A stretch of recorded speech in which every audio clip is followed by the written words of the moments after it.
Okay. Thank you. Thank you for joining the training. We had our quiz to review module number 5. We will go through the quiz right now.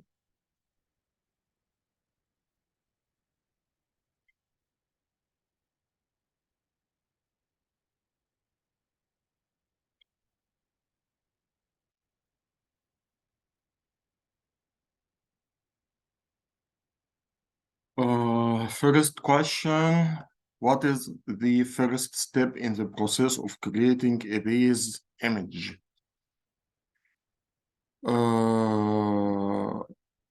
Batch operating system, update, perform a clean install, disable non-necessary services. Perform a clean install, because this is the first thing. If I want to make a baseline, I have to install the operating system first, right? Then first step, it will install the operating system, patch it, remove unnecessary protocols, unnecessary services. Then this means that this baseline, it will be ready. Which networking concept allows for segregation and isolation systems in a cloud environment? VLAN. Both of you answered correctly. What is the most important security reason for centralizing log collection? What is the most important reason for centralized log collection? We mentioned that it will prevent the hackers from deleting the logs after he doing whatever any activities he required. Then this is the main reason. Also, it can be utilized in the future for the what we can say, the SIM solutions and this stuff. What type of application allows centralized log searching and reporting? Of course, SIM. What is the following concept? Which of the following concepts is focused on preventing potential issues from occurring within a system or process? You are right, it's problem management. What is the name of the centralized unit that deals with security issues within organization? A SOC. It is the SOC. Not instant response team. The one who mentioned response team, this is a team. This is a group. But here in the question, the all centralized unit. The IRT, instant response team, it's a part of the SOC. It is a part of the SOC, but it cannot say that instant response group visits we are trying to confuse you. When he put this group, we trying to confuse you. It should be SOC, and the IRT, it is a part of the SOC. Okay, Mr. Usama, 1 minute, please. Fine. For this previous request, if it's not group, if it's a team, then this will be the right answer. Incident response team? No, because in the question he is saying centralized unit. Unit means unit, division, department, all these things. When incident response, this is a team. It's a team. It is not a division. It's not department. It is not unit. Okay. But because it is part of SOC, and it's the one dealing with the security. But since he's saying centralized unit, then it's a SOC. Yeah, because he's saying unit, not centralized. Because he's saying unit. Working. Okay. Got you. Okay. If he asks for a team, or persons, then it will be the instant response group. What is the name of the Microsoft tool for performing patches on systems? WSAS, WSUS, okay. And we have another tool. It is coming with the developing kit. I think it's called MDT or something. Deployment kit. Deployment kit. Deployment kit. You are right. Yes.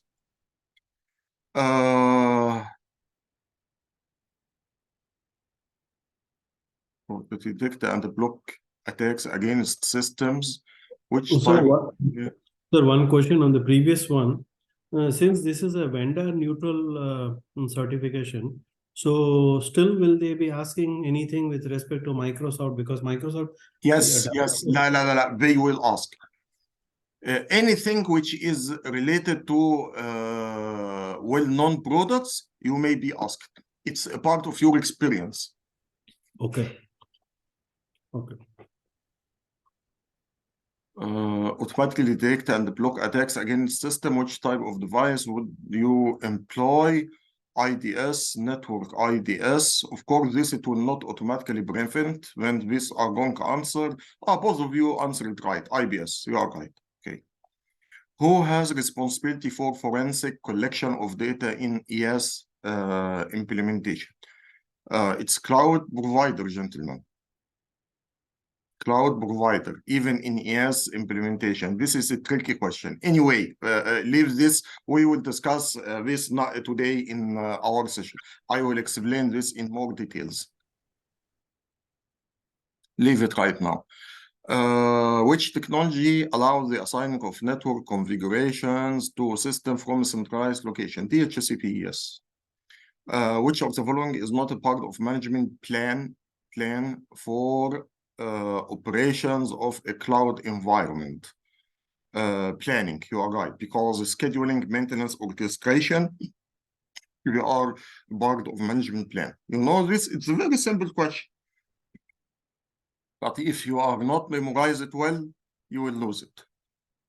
What type of system is often used to enable access from untrusted networks to a trusted network with optimal security and monitoring? Yes, Bastion host, Jump server, all of them. Okay. Which of the following is concerned with ensuring enough resources are available to meet SLA requirement? Capacity management. Yes, capacity management. Okay. Excellent. This is a good result for the exam. This is good one. Okay, that's great. Wanted to share something with you, Mr. Usama. Sure. Today we got a word that we are building our private cloud for MISC Foundation. I think it's a... Hello? Yeah, I am not hearing you. You mean you are building private cloud in your organization?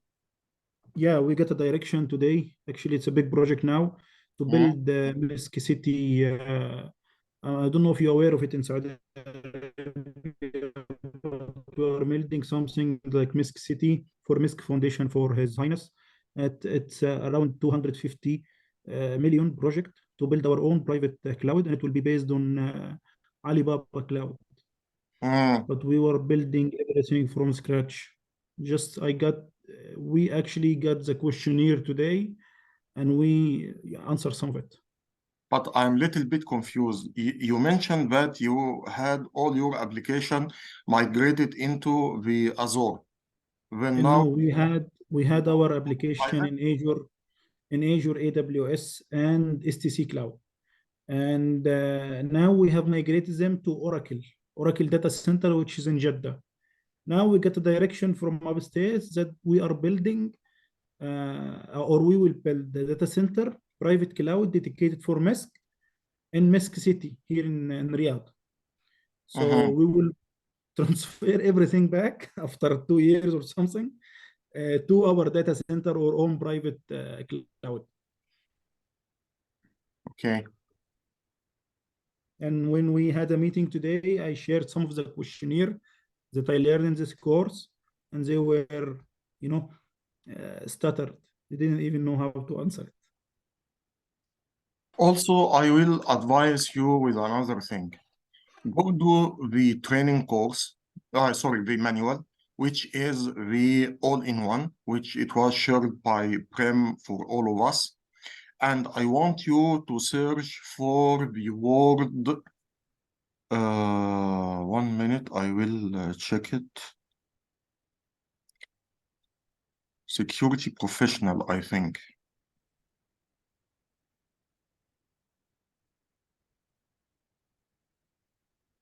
I am trying to search for it.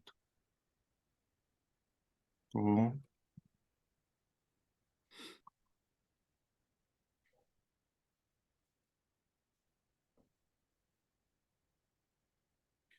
But as you said earlier, that most of the cloud service provider are sales. And when we ask them some real questions, they no didn't answer. know how And we to. will tell you, okay, we will bring the pre-sales team for you. And Exactly. when you will ask them some complicated questions, they will not answer. And even if you want me to tell you who will visit you later, I can't tell you, I know. STC, we are the worst. You have Oracle, we are better. You have Actually, we are working with Oracle, but they are a total mess, to be honest. We are suffering with them so much. Even, we did the scope of work and we did everything and we signed it. And they did another design. And when we asked them, please do the design and scope of work, they said, no, it's too risky. We cannot do that. because we are depending upon subcontractors, No, unfortunately. they are doing it themselves. We are bringing them as themselves, as the vendor itself. So we did an exception that we bring the vendor itself and we have the professional service. All the cloud service providers in Saudi Arabia, they are really poor, frankly speaking.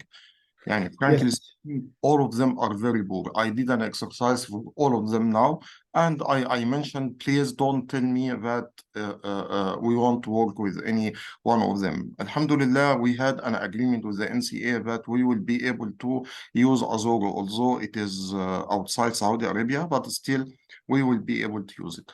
But inside Saudi Arabia, we were really suffering, yeah. We were really suffering. Yeah. The professional service here are very, very low standard.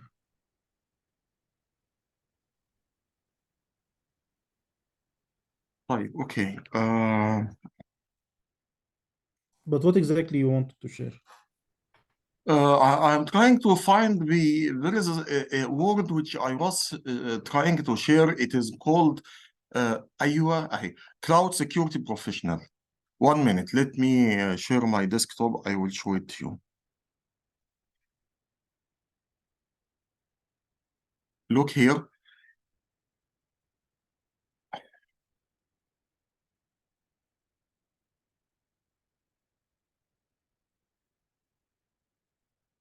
Search for this word. When you will find it, usually they will tell you the cloud security professional should do the following things.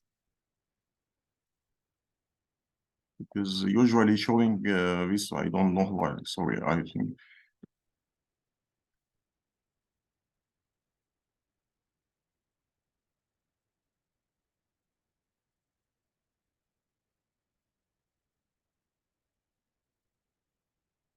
I don't know why it's not working, but anyway.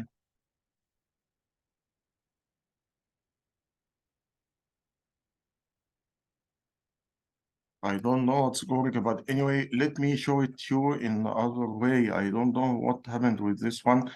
Look here, when you will make find this word, usually we will tell you this is the exercise which should be done by the cloud security professional.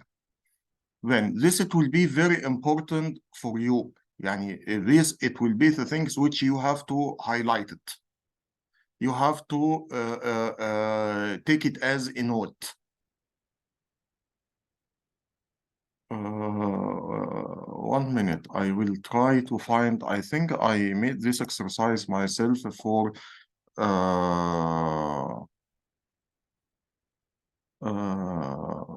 comparing I made some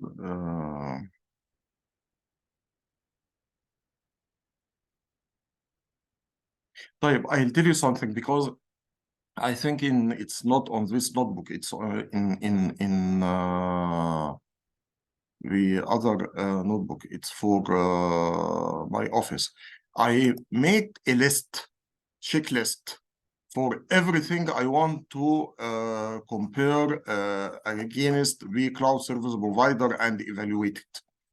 This is almost 2 or 3 papers. It was very helpful. I think it will help you very much. Just remind me tomorrow morning when I go to office, I will check the availability of this Okay. document and I'll send it to you, inshallah. Inshallah. Thank you, Mr. Usama. You are most welcome. Okay, gentlemen, let's start our last module today. It is for legal risk and compliance. This module, gentlemen, it's very easy. It is really, really easy because laws and regulations, we don't have any options. We have to follow it up.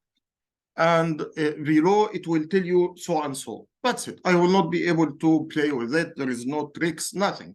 Laws does not have any trick issues. It will be very straight, and you will find that very valuable. When we start with the laws and regulation, you will find here that we speak about the legal risks specific to cloud computing. I will share my iPad, then I'll be able to share my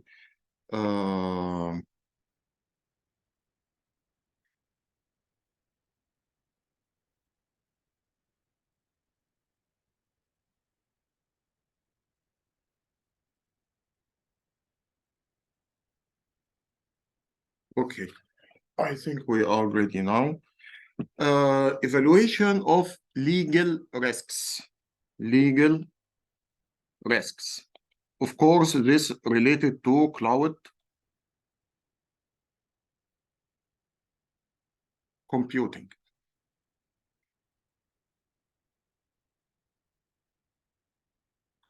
Okay.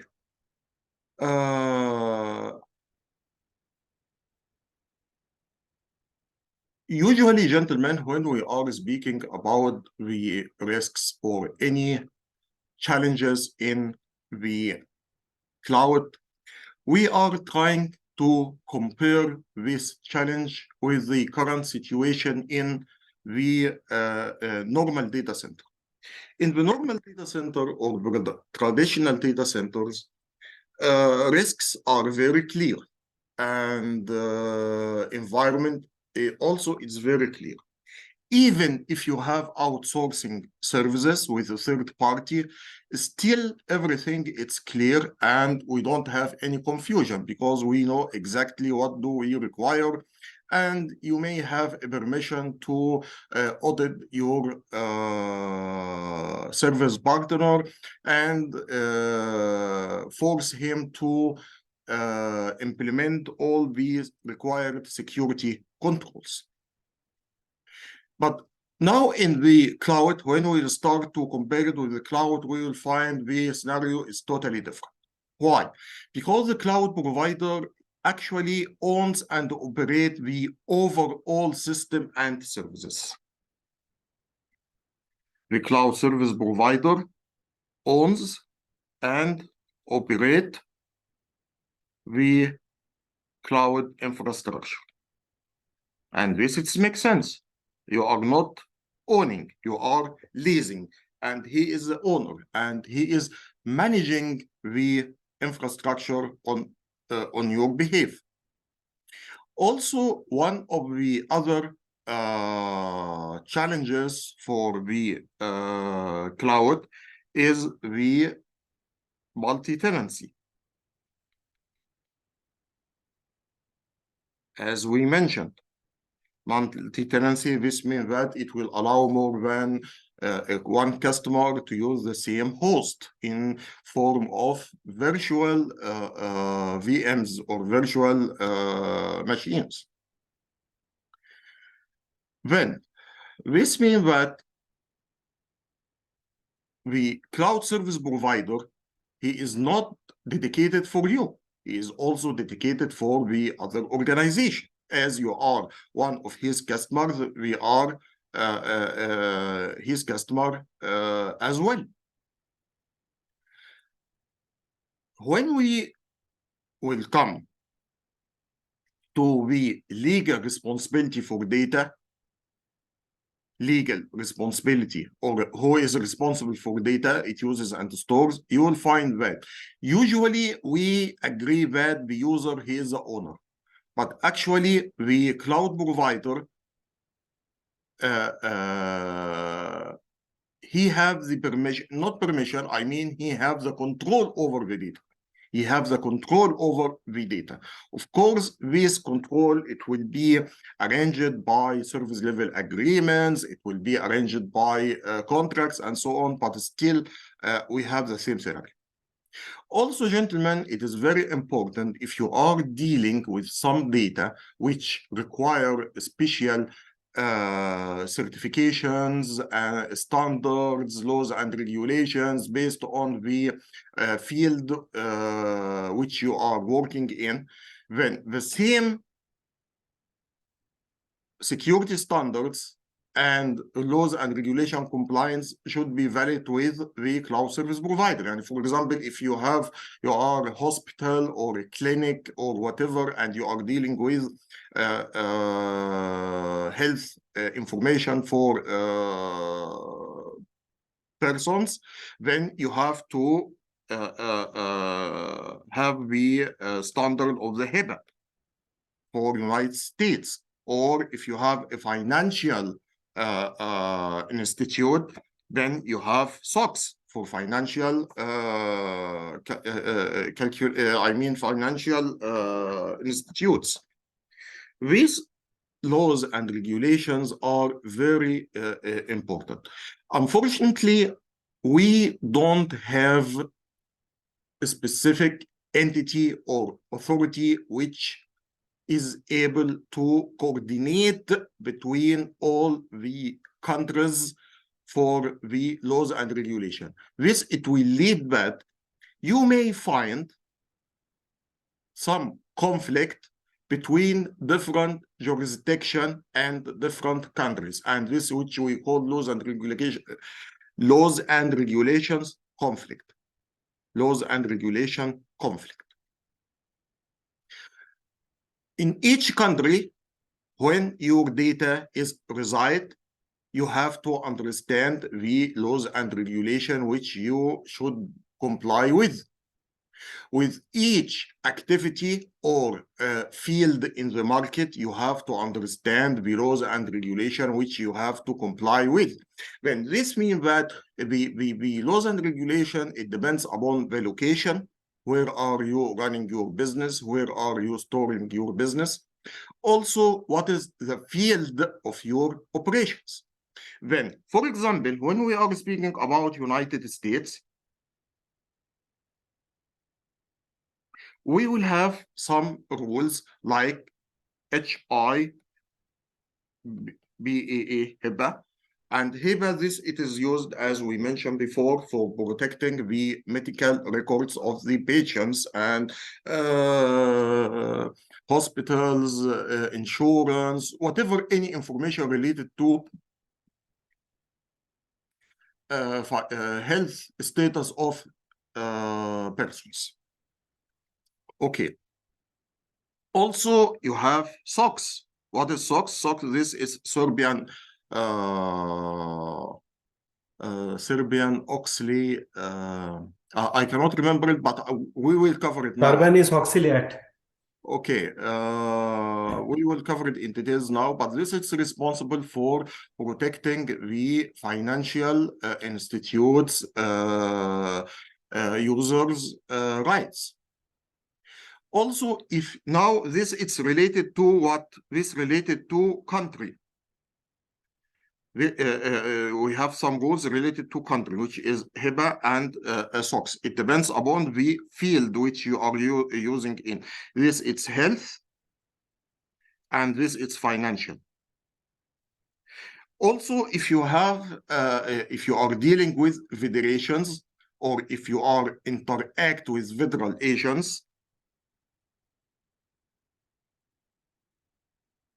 then you have to follow the FISM Act.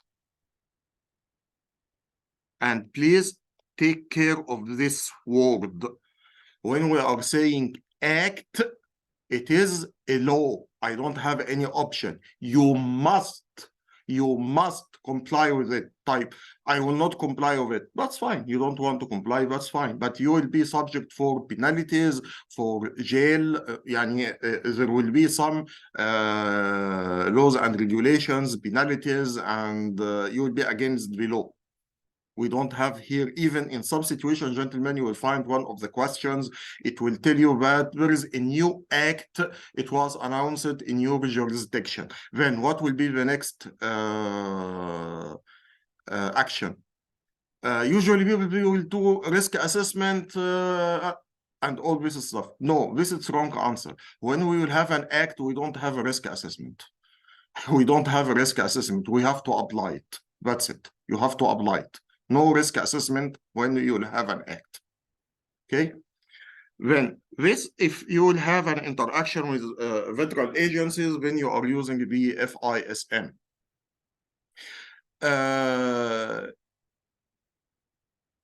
Also, if you have some specific states, you may have rules in some specific states. Some specific states. Then, as you can see here, the laws, frankly speaking, in America, in United States, I feel that the rules are ad hoc. They are not professional in the rules. They have it as ad hoc. It is not as European Union. In European Union, they are more professional in this field. But here in United States, it depends. It depends upon the field which you are working in. It depends upon the states which you are working in. It depends upon the jurisdiction which you are working in, and so on. And even if you have an interaction with federal agencies or not, and so on. Then there are a lot of factors in United States to implement these rules. But when we will speak about the European Union, we are more professional in this one, and we are really strong. We have very strong focus on the personal privacy and the data protection. We have a really strong one, and of course, you know that we have the law for the GDPR, which is responsible for, or it is protecting the privacy data for normal people. This, it is one of the most important laws, and you will find 99% of the laws for other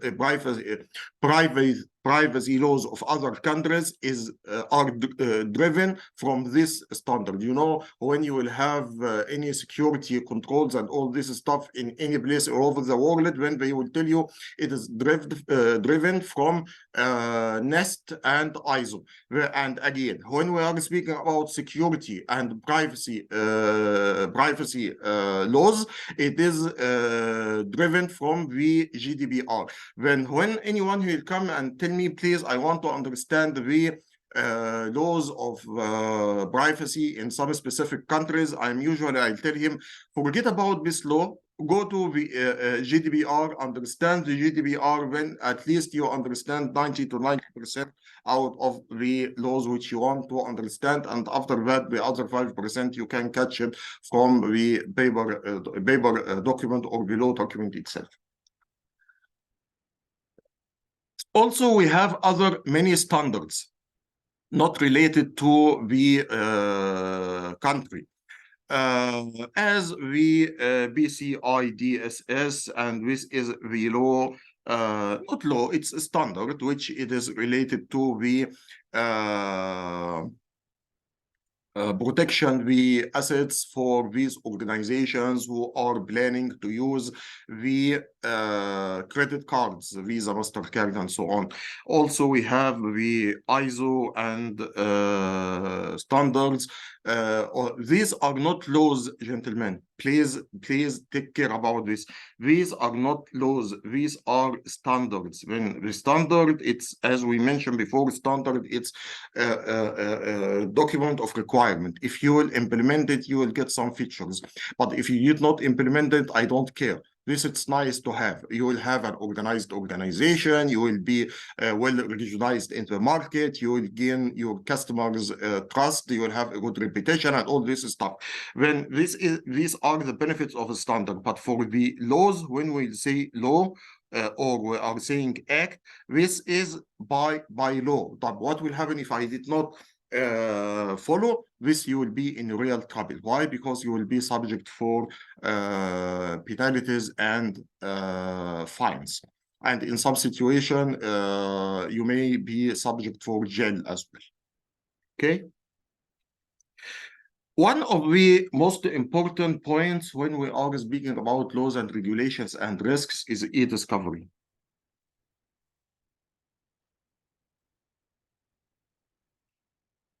What is e-discovery, gentlemen?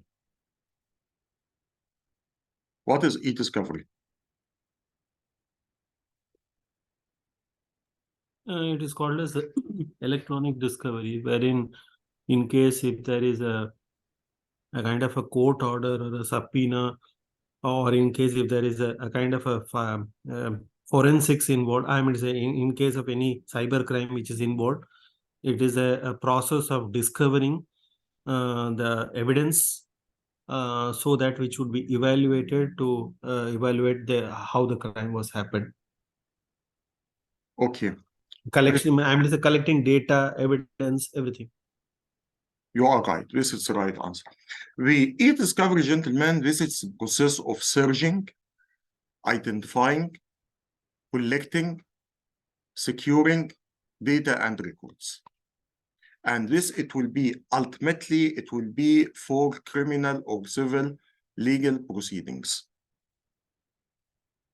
When the e-discovery, it is required for criminal or civil legal proceedings, and it is the act or art of searching. First, you have to search for the data, identify it, collect it, store it, secure it. These are the 5 processes of the e-discovery. E-discovery with a traditional data center, it is a piece of cake, very easy. I can very easily do the exercise in my data center. I know the servers, I know the storage, I know the hard disks, and everything is clear, everything is under my control. I will be able to capture all these things without any problems. But again, we will come to the cloud environment. You remember the challenges. We have a lot of challenges. Number one, the size of the data, or which we call it volume of traffic. Number two, the data scattering. Number three, data location. It may be distributed across multiple data centers and maybe multiple jurisdictions as well. When we will come to the act of e-discovery, we have to understand some legal issues related to the cloud. Legal issues. What are these legal issues? Number one, before going to number one, we have to understand that we have 2 laws. We have 2 laws. What are these 2 laws? Number one, federal rules of civil procedures. And we have another one, federal rules of evidence. This FRCP, this FRE. This is responsible for discovering and collecting data, rights for discovering and collecting data, and this is the requirements for securing data and its integrity to be submitted in courts or in any subpoena or whatever. Okay. What are these legal issues which we may have for the e-discovery in the cloud? Number one, gentlemen, one of the laws which is one of the requirements which are defined in the FRCP and FRE, that the organization should possess or should own custody and control of the data. Organization should possess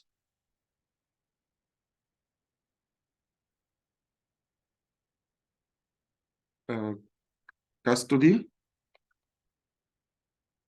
and control of information. Unfortunately, this is not clear. With the cloud, this is not clear. This law, it is required by FRCB. Of course, these two laws, gentlemen, these two laws are in United States.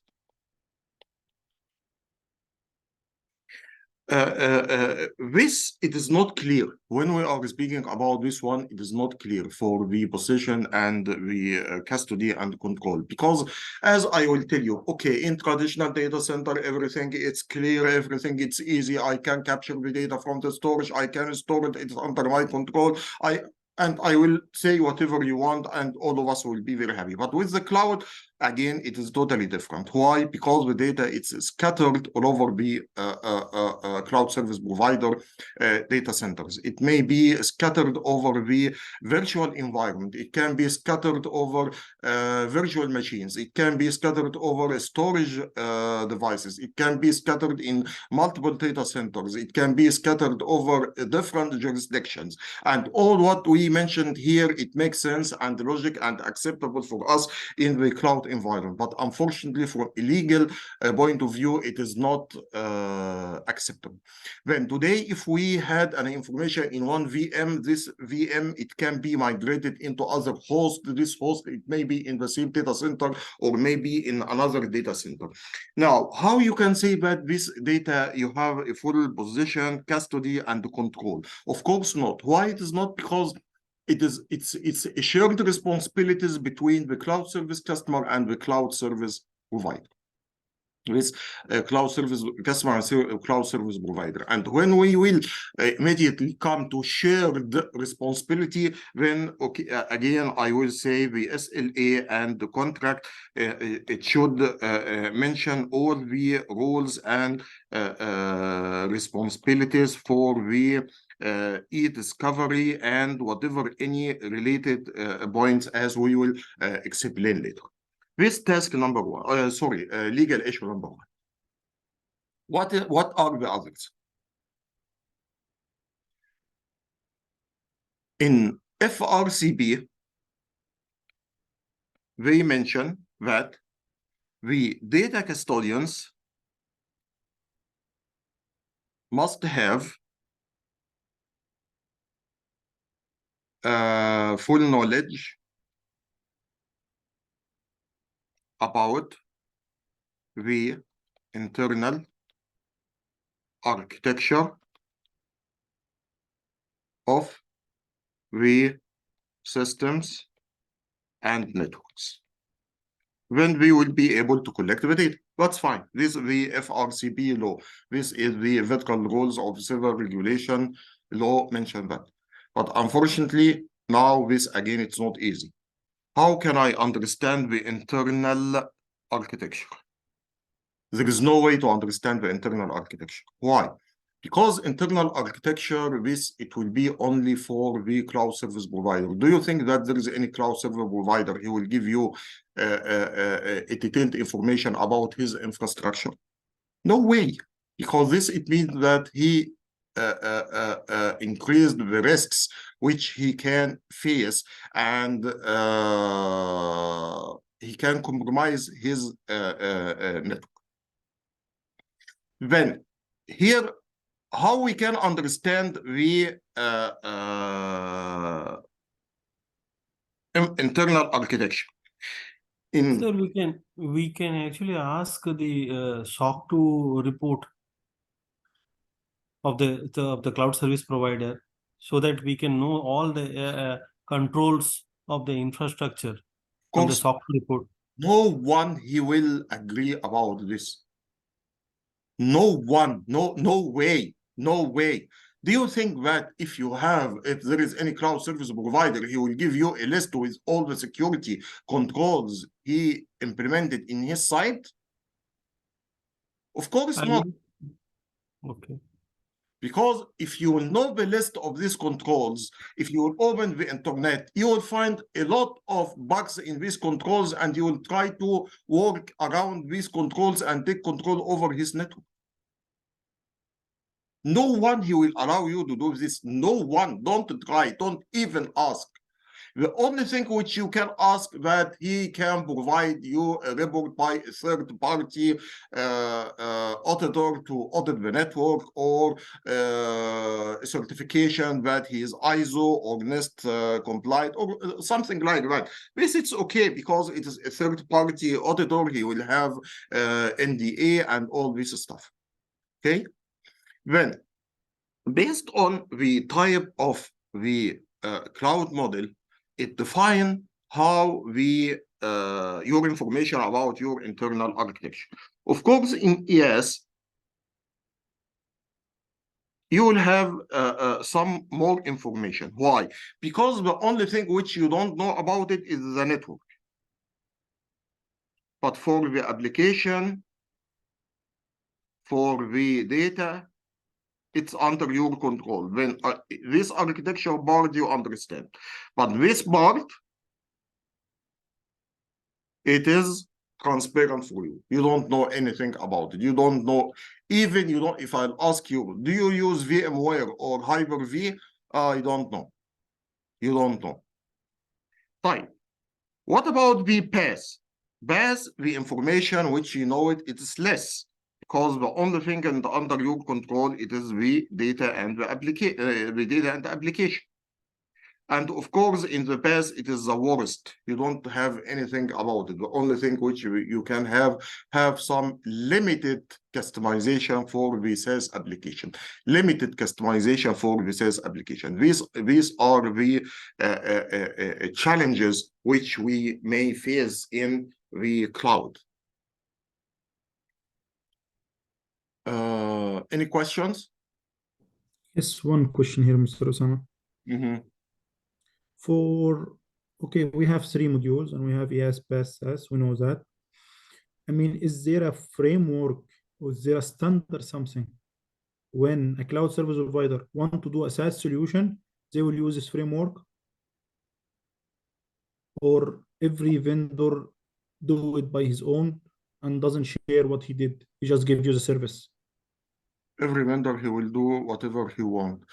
And this is your role as a security professional, that you want to make sure that the application, the data format, the database structure, and all this stuff, it is neutral. When this means that you will be able to export your data and application from one side to, or I mean from one cloud service provider to another one, or as in your case, you will export it from the cloud service provider and import it on-prem to avoid the lock-in. Okay. Okay. Okay. If you want to conduct a discovery in the cloud, and unfortunately, you don't have an option. You don't have an option. You have to conduct it because this is based on laws and regulations. You have to clarify this relation between you and the cloud service provider in the contract or the service level agreement. Yani part of the contract which it should articulate where the potential hosting areas for data and application are within the cloud environment. You have to try to understand the cloud environment. Of course, he will not provide you all the data, but it's your right to understand. Okay, for example, as Mahmoud mentioned now, I will have my data, it will be hosted in, for example, Dammam, and the backup, it will be in Jeddah, and so on. Then these are the information which we require to have. But this is very important to understand if we, I think in this situation, Mahmoud, he is lucky because it is the same country, still in the same country. Then whatever any rules and laws and regulations, it will be valid for all the location. But if he is unlucky and this data, it will be replicated across multiple locations, I'm afraid that he has to understand this in proper way. You have to work very closely with the cloud service provider. He will do the exercise on your behalf. He have the control over the network. For example, again, it will depend upon the model of the implementation. If ES, SaaS, and PaaS. ES, we said it has the highest control. But believe it or not, gentlemen, even ES, you will not be able to collect the data. You will not be able to collect the data. Why? I will tell you, very simple thing. Because if you want to collect the data, it required some tools. This will require some tools. These tools require administrative permission to install. It requires administrative permission to install. And if you are not able to or have this administrative permission, which you are actually don't have it, you will not be able to install these tools. Then, although you have some control, but it is not enough to install these tools. Then you have to work with the cloud service provider. You have to work with him very close and mention to him that we need to install these tools, collect these data. And of course, it will be the same scenario with the SaaS and the PaaS. But of course, in the ES, you may have some more permissions, but again, the permissions, it will start to decrease when you will have the PaaS and SaaS modules. These are the scenarios in the e-discovery. E-discovery, it is very, very important, especially for you, Prem, because Prem and anyone who is living in, and Sobh, who is living in Saudi, what we can say, United States, because this e-discovery is something very important. It can happen. You may have a case, someone of the employees, he raised a case against the company or whatever it happened. Then they will Sabrina, and they will ask you for e-discovery, your data, and so on. There is one challenge here, gentlemen, which I really want you to understand. In some situation, you may have e-discovery against a cloud provider. The e-discovery, it's not coming to the customer. The e-discovery, it's coming against the cloud provider. You got the point?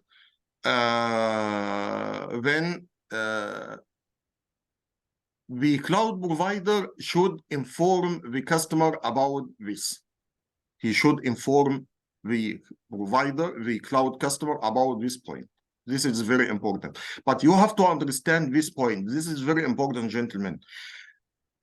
As we mentioned, and please, I need your attention here because it is a little bit confusing, but it is very simple. As we mentioned, in United States rules, we are defining that you must provide the data which is fully owned by the organization. Okay, that's fine. But unfortunately, when you have a cloud infrastructure, you will find some data it's owned by the cloud customer and some others owned by the cloud provider, although it is for the same application or the same customer. For example, let me say that he want to collect some data about the email. When the email, we may have the metadata for the emails. Okay, you are responsible for the email. You have, they must have subpoena for you for the email, but for the metadata, it is not under your control. It's under the control of the cloud service provider. When we will have another subpoena for the cloud provider, when although it is one customer, but we have subpoena for both of you, the cloud provider, because he owns some data which is related to you as metadata and so logs and so on, and he as logs, it's one of the examples. You don't have the logs, but he has the logs, and it is considered a part of his SIM or his centralized logs database. When the court, we have to create a subpoena for him and create a subpoena for you as well. Then this, it will be the e-discovery against the cloud provider. And of course, if it's against the cloud provider, you have to be very clear. You have to be very clear with the customer and to inform them about this request. You have to inform them. Of course, just the information, Okay. How I can understand for Brem and Subh, they say, okay, we want to understand how the e-discovery rules, processes, best practices. This is very difficult. How we can understand it? This it's very critical. What will happen if we face any problem like that? I think we are lucky. Why? Because we have some standards which speak about the e-discovery. We have two standards. Standard number one, it is the ISO 27050, and we have the CSA e-discovery. Yes, Prem. Sir, you had a point, I think, a couple of minutes ago, that suppose if there is a e-discovery, I think on the cloud service provider, then the cloud service provider has to inform all the customers, you said. Affected customers, yes. Now, suppose if the question is like this way, like say, there is a e-discovery on the cloud service provider, but again, it is not very broad on which particular tenants they want to do the e-discovery. It is just an entire e-discovery on the entire cloud. I'm going to say on all the tenants.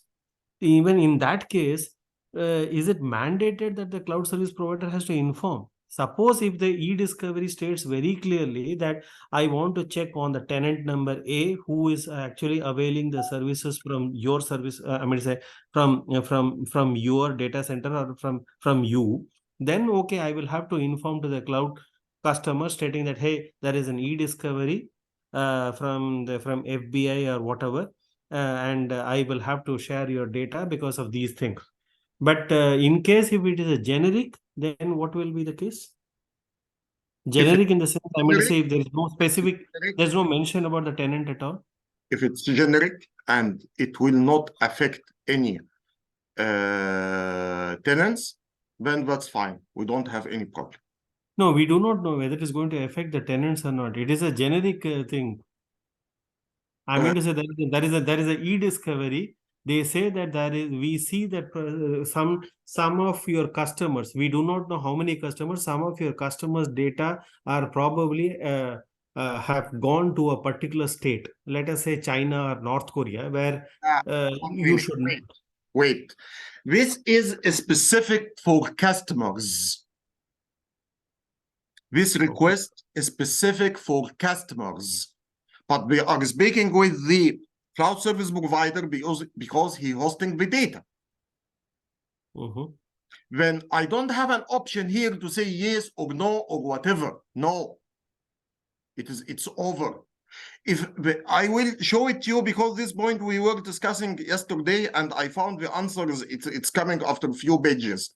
We are mentioned in some situation, if the authorities ask you for the data, you have to inform the customer. inform the customer. But if they are feeling that it will be critical, they will instruct you not to inform the customer. Okay. They will instruct you not to inform the customer. I don't know where I did read it yesterday or today, but I highlighted because I said this is a point which we were discussed yesterday with Prem. Anyway, I think while we are moving through the book, we will discover it. Even if I am not able to get it for you today, I will send you the page number over the WhatsApp. But it is mentioned very clear in the book, in module number 6. If there is any subpoena cases or whatever, request from the cloud service provider, we have to inform the customer. Yesterday, you said to take permission. No permissions here. These laws and regulations show me the data. It's not an option. In some situation, they may instruct the cloud service provider, don't mention this to the customer at all, because they are afraid he tried to hide some data or hide some information or remove some evidence against the activities which he do it and so on. Okay. For the standards of the e-discovery, number 1, we have the 2750. 2750. This it is standard for e-discovery processes and best practices. Sir, sir, I think I got the page. I think it is in the book, AIO book, page number 276. 76. Let me share. Okay, there is no need to share it, but in which paragraph? It is in the second paragraph itself. So where it is saying, however, with e-discovery and the nature of court order and subpoenas, cloud providers are required to provide information to comply with the order. Yes. Yes. With forensics, if it is only at the request of the cloud customer for their own investigations or purpose, it is quite possible for the cloud provider will decline to provide such information if there are concerns about the impact on other tenants. This is a main reason why it is vital for a cloud security professional to ensure that. No, this is not the one which I mean. This is not the one which I mean, because here it is for forensics and for e-discovery. E-discovery, it's by law. Forensics, it is not by law. It is organization. There is a big difference between both of them. Anyway, I don't want to jump. Let's go through the course in our order, and we will reach to this point. Okay. When we will come to the ISO 27050, and this it is related to the e-discovery processes and best practices, then it will tell you, as I mentioned, the identification or searching, identification, collection, processing, storing for all the data. And this is the standard. It's coming from the ISO 27050. We have another standard. It's coming from CSA. Again, it gives you all this information. Then whatever any standard you will follow, it is okay, because as you know, all these standards are great standards, and we have a great what we can say, steps and procedures, best practices. We have some challenges in the e-discovery compliance. Now we will speak about e-discovery compliance. We have discovery some e-discovery compliance issues. What are these? Number 1, the e-discovery should collect and preserve data owned by, not owned only, owned and controlled by organization. This one of the mandatories. And of course, this it's not the scenario. Again, if it's ES, SaaS, BaaS, it will be totally different. You will, in the SaaS, you don't have any control at all. In the ES, you have a little bit, and so on. Then this is one of the challenges. One of the challenges. Then you have to define the responsibility between the cloud customer and the cloud provider for the data ownership and the collection. The owner dataship, the collection methods, what will be the mechanisms which it will be used for the data collection, and how the e-discovery order will be received, how long it will take. This is very important. Then use all these informations are very important to arrange it in written terms and conditions in the service level agreement. Okay. We have another factor which is very critical with the e-discovery. It is the time required for data e-discovery. It makes sense. We mentioned, gentlemen, that this data is scattered on different servers, scattered on virtual machines, hosts, and all this information, it can be distributed across multiple data centers and so on. Then this is not easy to be able to collect all these data from this location. And we have to define very clearly, again, the RASI, the roles and responsibilities for the data collection, who will be responsible for it, how long the data collection it will take. And we have to be very aggressive in this one, because, gentlemen, it is not a matter of service. It is a matter of laws and regulations. If you have a subpoena and you have to submit the data and you did not submit it, you will be in trouble. We are not joking. We are not speaking about quality of service. We are not speaking about anything. Here we are speaking about the laws and regulation and compliance with laws and regulation. Then this, it should be very, very clear for how long it will take and how can it be submitted. We have another challenge, which is the cost. What do you mean by cost? Cost, this is a big factor in the preservation of data and storing the data. We mentioned, gentlemen, that one of the model of the cloud payment depends upon the resources used. Imagine that you have e-discovery, and this e-discovery, it will utilize computing, RAM and the processor, because it will search for data over the storage, VMs, and so on. It will require storage to store the data, and even you don't know how long this data it should be stored. It can be 1 week, 2 weeks, 3 weeks, 1 year, 2 years, 3 years. And this, of course, this it will be very costly. Then again, you have to mention in the service level agreement between the cloud provider and the cloud customer, what will be the cost model.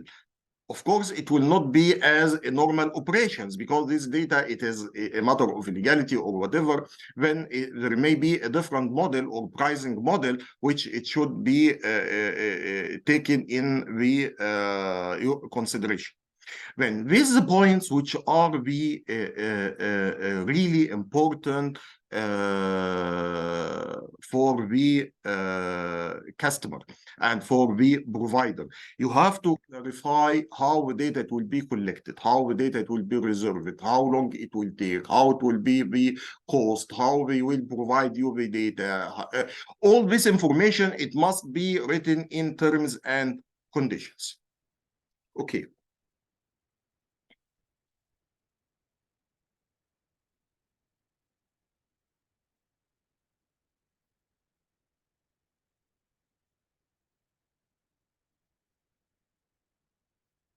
Yes, I found the point which I am searching for it. I will share my desktop. This is the reason why I paused for a minute to read it. Is it from that AIO book? Yes, Okay. here. Without immediate notification by the cloud provider upon the recipient of such an order, it may be eliminate or make more difficult a challenge by the cloud customer against the requesting body. Of course, there may be instances where a legal order specifically precludes that the cloud provider from notifying the cloud customer. And upon receipt of such an order, that is an area that will override the terms and contract and require compliance by cloud provider. Then even if you have a term with the service level agreement or the contract with the customer, it mentioned that if there is any request for data collection about this customer and he defined you have to pay penalty or whatever, but if he received from the authority that don't mention this to the customer, then it will override any contracts or compliance required by the cloud service provider. So which means there has to be specifically in that subpoena or in that order from law enforcement that don't share it. Also, another point related to the question which you asked yesterday, I mentioned to you when you asked me, this it's not logic. I don't like the answer that we have to inform the customer or take permission. Laws and regulations, it will not take permissions at all. No permissions. I will not take a permission in laws and regulations. I need suppose that I am working in the black market and I am trying to laundering money. Then they will come and please, can you give us the data which it will put you in a trouble and will make a jail, will put you in jail? Sir, there is one law in the US. I'm not trying to debate over here, but there is one law in the US Constitution called as the Fifth Amendment. In that, any citizen within United States can get the protection of the Fifth Amendment, wherein a law enforcement, they can collect any information because they have the power, but they will have to duly inform that we are collecting it. You cannot just like because I do not know about other countries because I stayed in India. I agree about inform. Yes, you will have to inform. Yeah, 1 minute. Our problem here, or my concern here, yesterday you said the question, it's saying, take permission of customer or inform the customer. I said, no permission from customer. No permission from customer. Inform the customer, that's fine. That's fine to inform the customer. But take permission, no. This is not allowed. Laws and regulations. Done. And as it mentioned here, if we explicitly mention that this it should be secret or don't tell the customer about it, then it should not. You should not inform the customer at all. Otherwise, you will be against the law. Yeah. Okay. Okay. I think, gentlemen, it is the time to have our break.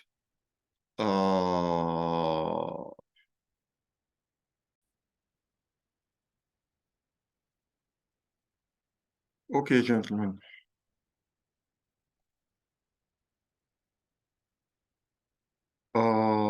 Now we will discuss another requirements in the cloud environment. This is the forensics.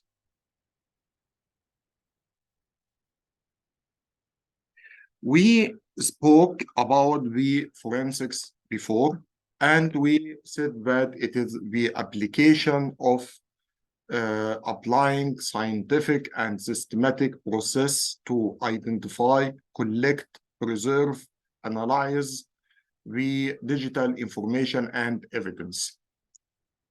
Okay. It is very important to understand how you can do this exercise, especially, of course, I will not repeat myself again, and I will tell you in the traditional data center, it will be easy and so on, because I am quite sure that now we are familiar that everything in traditional data center, it will be very easy and life is very simple. But now we are speaking about the cloud. When the cloud, it is not easy. Why? Because as we mentioned before, we don't know the exact location of the systems. The degree of the isolation and preservation between the multiple tenants. We don't have this degree of isolation for the multiple tenants. Also, it is very important to have, for installing and collecting forensic data, to have administration level of the system. And it is not your system as VM, it is the hardware, the host, because you are collecting data from RAM, from memory, and this is from the physical RAM and the physical caching. And this, of course, it requires administrative level. And of course, you don't have this permission at all. Then this, it will be very difficult. Then beside the complexities which we have it and challenges which we discovered and we discussed before in the e-discovery as well. Then these are the points which you have to take it in your consideration. But there is good one point, gentlemen, I want you to understand. They may play in one of the questions regarding this point. Forensics, usually it is used by organizations to understand the types of attacks internally. Or it will be for some law cases. What we can say, it is a case or a court case, but mainly forensics, it is used to identify behavior of users, or unauthorized access or unauthorized users. Then, if you are required or you ask a cloud service provider for e-discovery and forensic, he has no permission to refuse e-discovery. No permission. And the SLA and contract must arrange the rules and responsibilities for collecting data, searching data, collecting data, storing data, preserve data, then propose it in the final state. And how much it will cost, and all this information which we discussed before. No discussions. But what about forensics? If the forensics task required by the organization to understand any type of attack, usually cloud service provider, he will refuse. It is not by law. This is not by law. This is very important, and it can confuse you in the exam. Then, as recapping, as a summary, if the forensics activities are required by court, by subpoena, by whatever, no discussion. We have to do it. But if it's by the organization, we can refuse. They will not accept. They can refuse, and you will not be able to do anything. Then it is better also from day one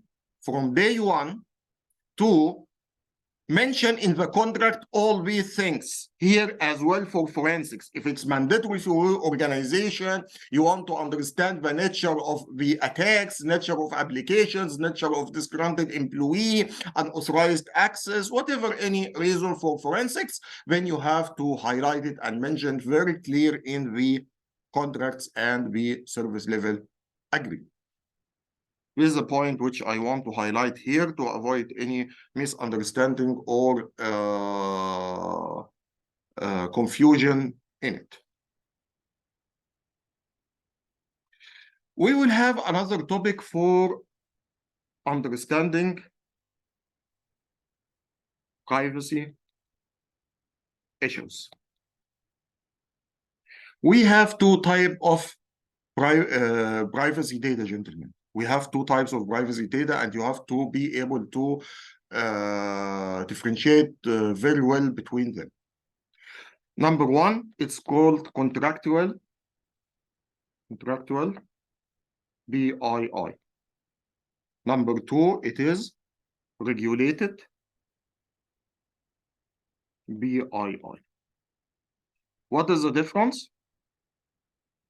Contractual BII, these are specific requirements for handling sensitive and personal information, and this is defined in the contract on contractual level between the cloud service provider and the cloud service customer. Then the customer, he mentioned that this data is critical and you have to consider it as sensitive and protected. What will happen if this data is leaked or compromised? It will be penalties by the customer. They have to pay fine for the customer, or we can cancel the contract or whatever. There will be some penalties from the contract performance or loss of the business with the organization. It will be something related between the organization and, I mean, the cloud service provider and the cloud service customer. But when we are speaking about regulated BII, it's totally different. This is specified requirements specified by laws or regulations. This specified by laws and regulation as health information, financial information, privacy information, and so on. These are protected by laws. It can be protected by HIPAA, it can be protected by BCIDSS, BCIDSS is standard, by HIPAA, by SOX Act, or by GDPR. All these are laws. Then this means that if you will, the cloud service provider, the data, it will be leaked from his network, which is regulated, you will be subject for the penalties, jail, whatever. Okay, this is very important to differentiate between both of them. Yes, it's very important to differentiate between both of them. And the name, it is clear, contractual and regulated, which is the law and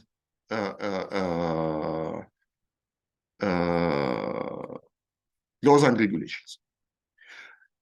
Health information, sometimes we are calling protected health information, BHI, protected by HIPAA. This is valid in United States, of course, United States. And this is law, gentlemen. Law, act, all these are mandatory. I don't have any a chance to lose any data. This is mandatory. Okay.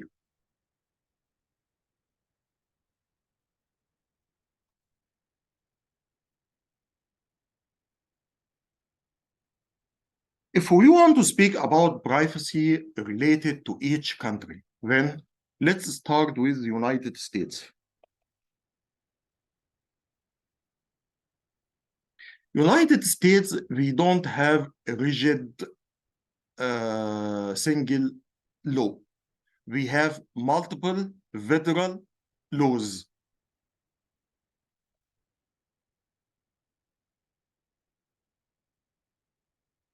Multiple federal laws. It depends upon industry, type of data,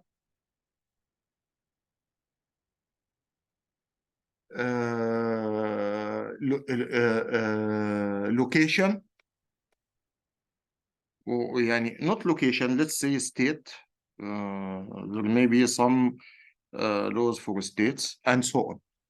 Then these are related to United States. And of course, as we mentioned before, in the United States for privacy data, you have the HIPAA. It protects privacy data for patients and related health organization information.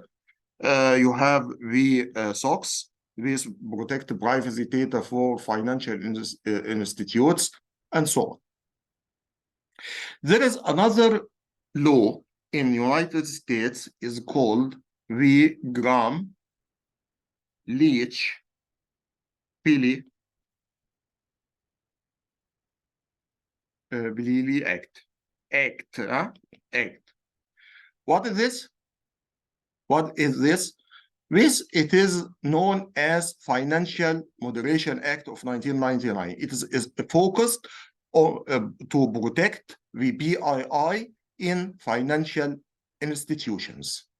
It is focused, or it is specifically focused to protect PII in the financial, related to financial institutions.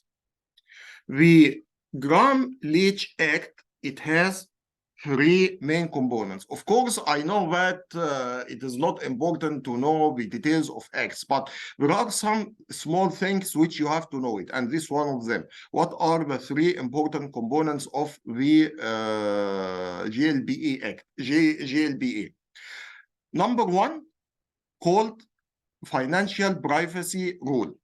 Number one, called Financial Privacy Rule. What is financial privacy rule component? It regulates the collection and disclosure of financial information of customers. Regulates the collection and disclosure of financial information of customers. What is your credit card number? What is your social number? And all this stuff. Then we have to regulate it. We have to mention what are the information which you have to collect and why do you collect and so on. The second component, it is the pre-texting provision. Pre-texting provision, this, it will prevent any organization from accessing or attempt to access the PII of any person based on false representation.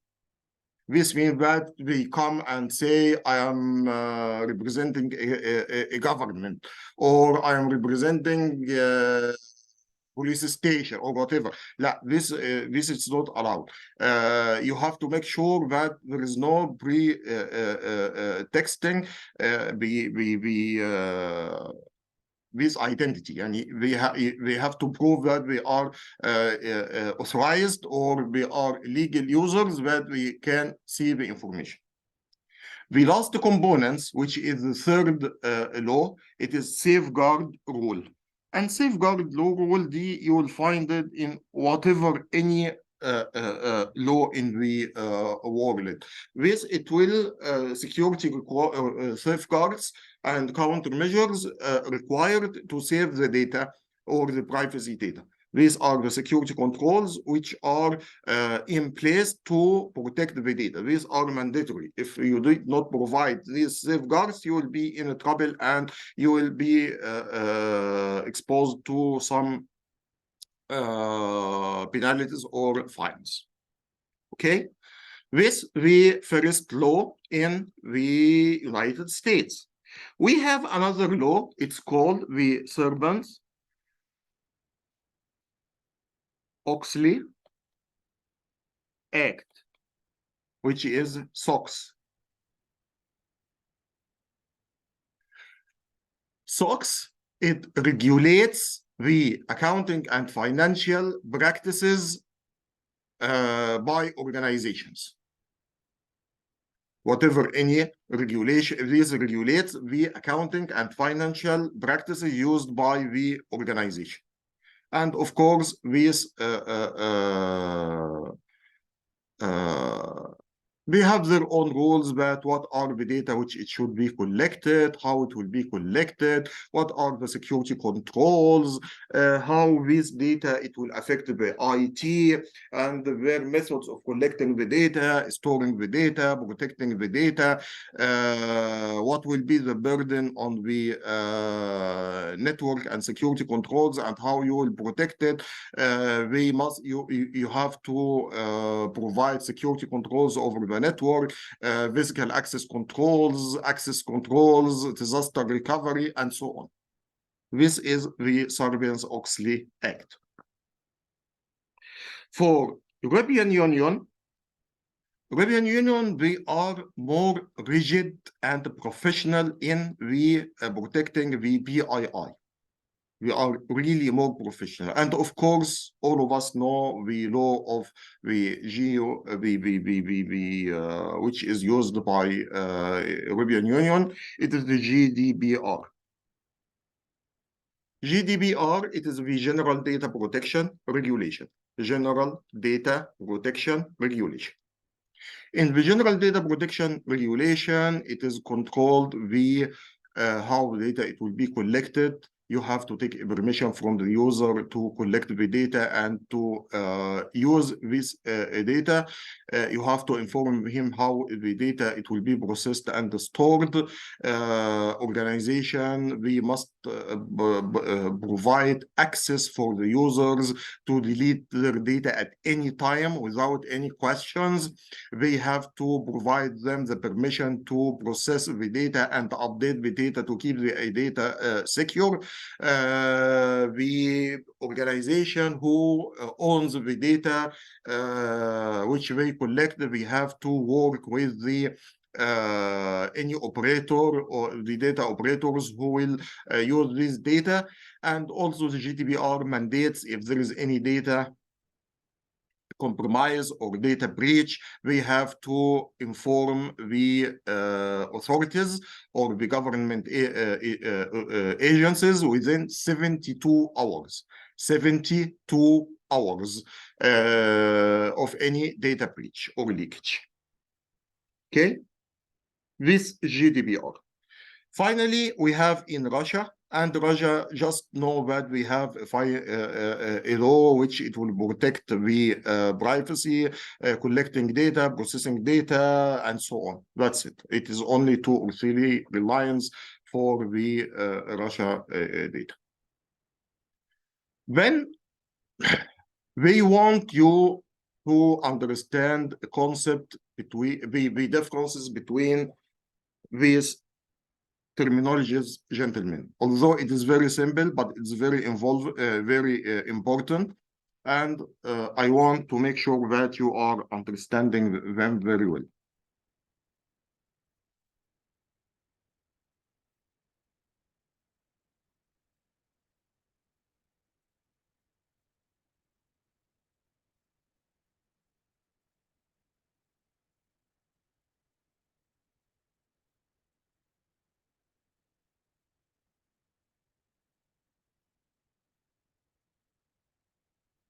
I will not say anything here. I want to hear from you. What is confidentiality? What is integrity? What is availability? What is privacy? And I will add one more terminology. What is security?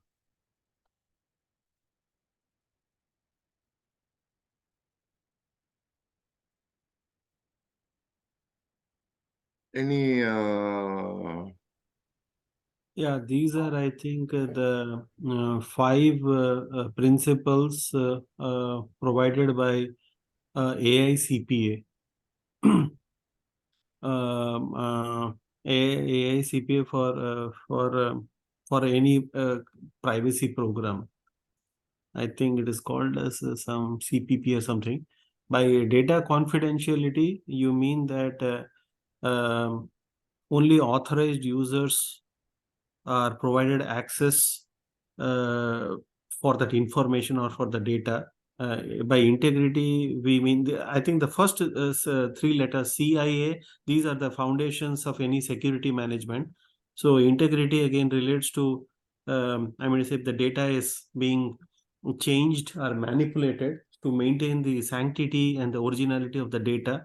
And availability means that there are no denial of services. I mean to say the information is available whenever required. By privacy, we specifically talk about the PII information for individuals, and then by security is to have the information or the data secure. And what is the difference between security and the privacy? The difference between security and privacy is privacy is with respect to a particular information of an individual, and security is a little bit a wider term. It is about not only with respect to individuals, but also it could include I mean to say corporates also. So here it is more about kind of data protection, asset protection. Okay, this is a good answer, and we are the right terminologies. As recapping, confidentiality, protect the data from unauthorized access; integrity, prevent the data from unauthorized changes; availability, to make the data available 24/7 by 365 for authorized users; privacy, to protect PII data, and as Brem he mentioned that it will protect the privacy data of persons; and security, it will be the act of protecting the data, not only privacy, but privacy, it is part of the security, because as a security in organization, you have a lot of data, including the privacy, which is a part of the data which you want to protect. Okay, any questions related to these terminologies? No, it's all good, but I mean, why it's mentioned again, or it's part of the regulation as well to ensure that? You have to provide all these for the privacy. When you are protecting privacy, you are protecting PII and the laws. Whatever any laws and the privacy, whatever the industry which you are speaking about, they are trying to provide these services to the data: confidentiality, integrity, availability. Then we want you to understand why we are saying that we need security controls. We want you to understand why we are saying you need access control. We want you to understand why we require a firewall. Then all these controls, by the end of the day, it will provide some of these functionality, CIA. By the way, when anyone is asking me what is security, if you want simple answer, I'll tell him security, it is CIAN. This is security. Nothing less, nothing more. This is security. Nothing less, nothing more. Confidentiality, integrity, availability, authenticity, and non-repudiation. Nothing less, nothing more. Whatever, when you will start to protect your assets and make a risk assessment, especially gentlemen, if you are working in risk assessment, and you will define the assets, and you will say, okay, I have an asset, for example, a server. Then if I want to know what are the risks, and people will start to be confused, I'm telling them, gentlemen, what are the risks which it can affect confidentiality, integrity, and availability? And I'll explain this terminology in detailed information. Then tell me whatever any risk which it can affect any one of them. confidentiality that the user he will not have access, unauthorized access for the data. When the data, it can be breached, data, it can be deleted, data, the storage, it can be damaged, server, it can be damaged, network, it's not available. Tell me all the reasons which can affect this. When by the end of the day, when you will reach to the point that the security, it's represent, or the terminologies represent a complicated way for the people to understand, and you will try to make everything simple, just bring this big terminology into the basics. What are the basics? CIA-AN. That's it. Thank you very much. This is what we call it security. Any questions? Okay, I think I have a good news for you that we will end our session for now. I think, gentlemen, we will be able to close this module maybe Thursday. I'm not sure, and it depends upon our pace and our questions, but this means that we can finish it by Tuesday or maximum Wednesday. You mean Saturday or Sunday? I think Saturday, right? Sorry, I'm really sorry, gentlemen. I got confused with the other training course, because I have another training course for the ISO starting on Tuesday. I mean on Saturday and Sunday. On Saturday and Sunday, yes. Sorry for that. Any questions before ending our session? No, I'm good. Okay. Thank you very much, and see you on Saturday, inshallah. Thank you.